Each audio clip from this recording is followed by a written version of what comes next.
If you think the most convincing photographic evidence of unidentified flying objects has been documented here on Earth, you may be wrong. Recently, UFOs have been analyzed from a startling new and unexpected perspective. And liftoff of Space Shuttle Discovery.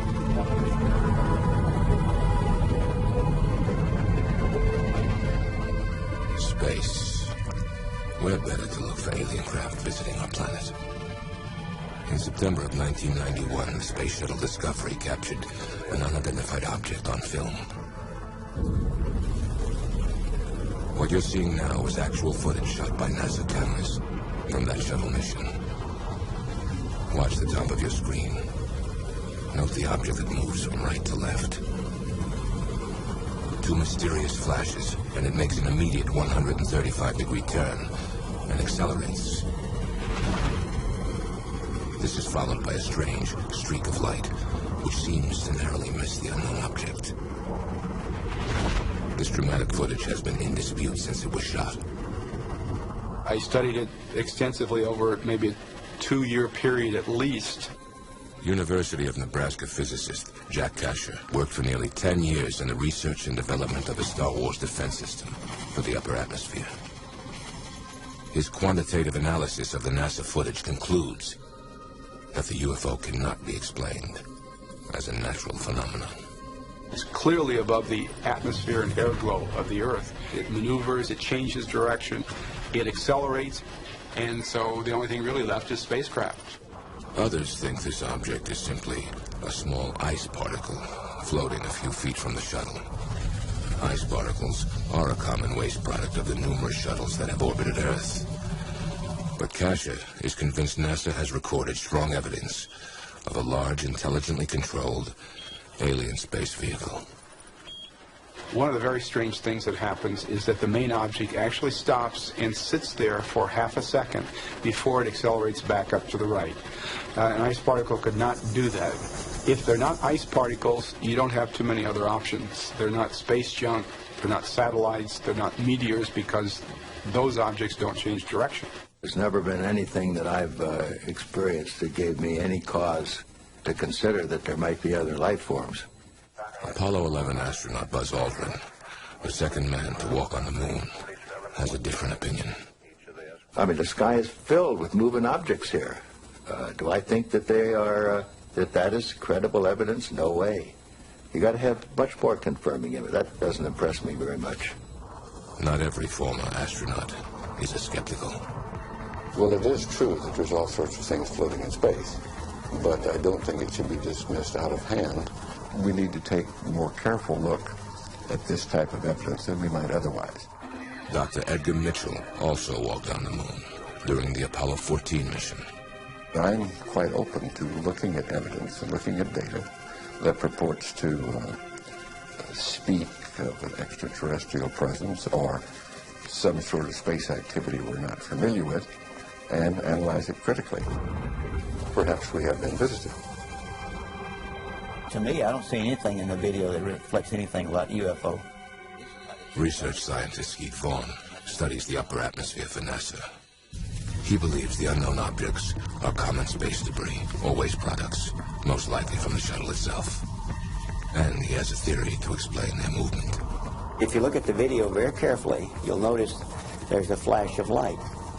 And that flash of light is probably the thruster engine on one of the shuttles.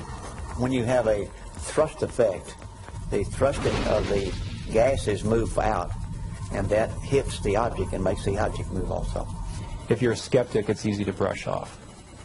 But if you're open-minded and you see this, there's something weird about it. Dr. Mark Carlotto has 20 years of experience conducting digital image processing for scientific research. These were not videos taken by someone in their backyard. These were taken aboard a U.S. spacecraft, so the integrity of the data cannot be questioned. NASA's explanation is that what we're looking at here are ice particles floating around the shuttle, but when you look at it more carefully, it doesn't make sense.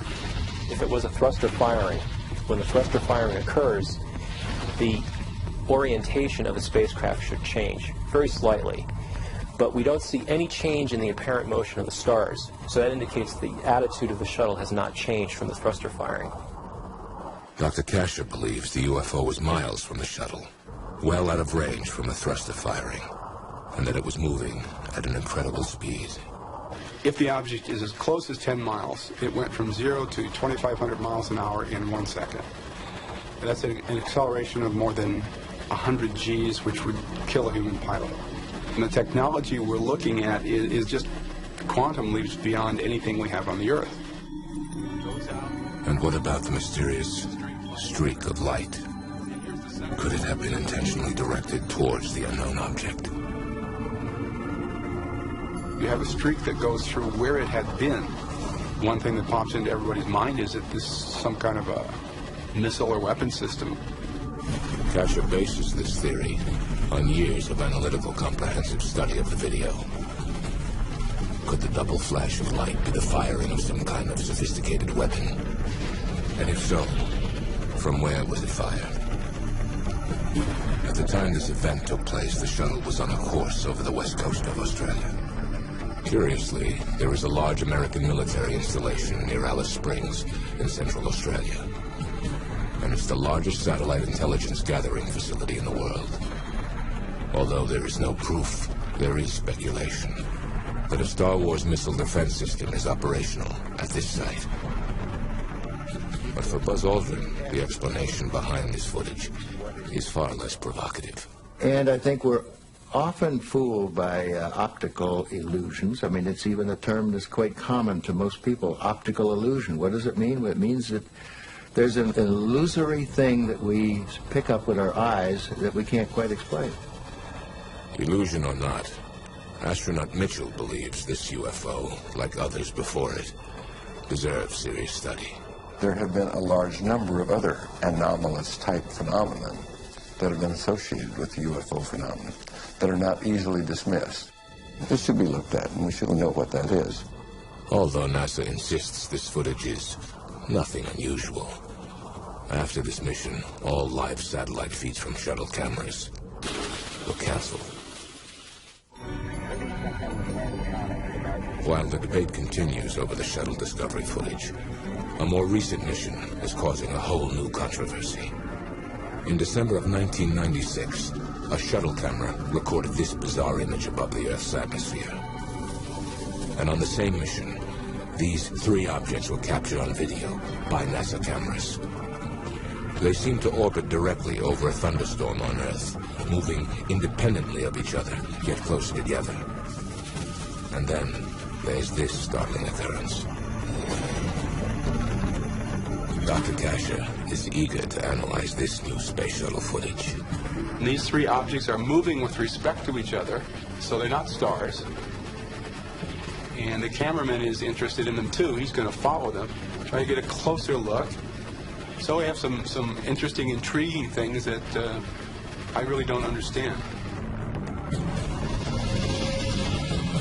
The most interesting thing to me is that little blob that seems to pop up from the clouds or whatever.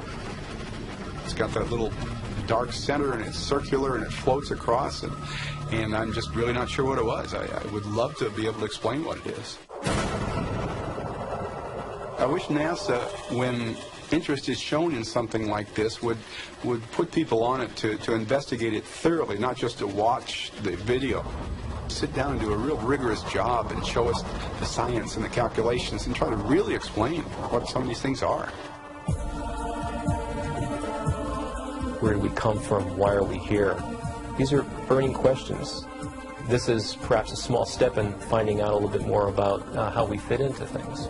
We need to make people aware that this UFO business is important and significant and worthy of study, and we need to get more mainstream scientists involved in it. I think that's very, very important.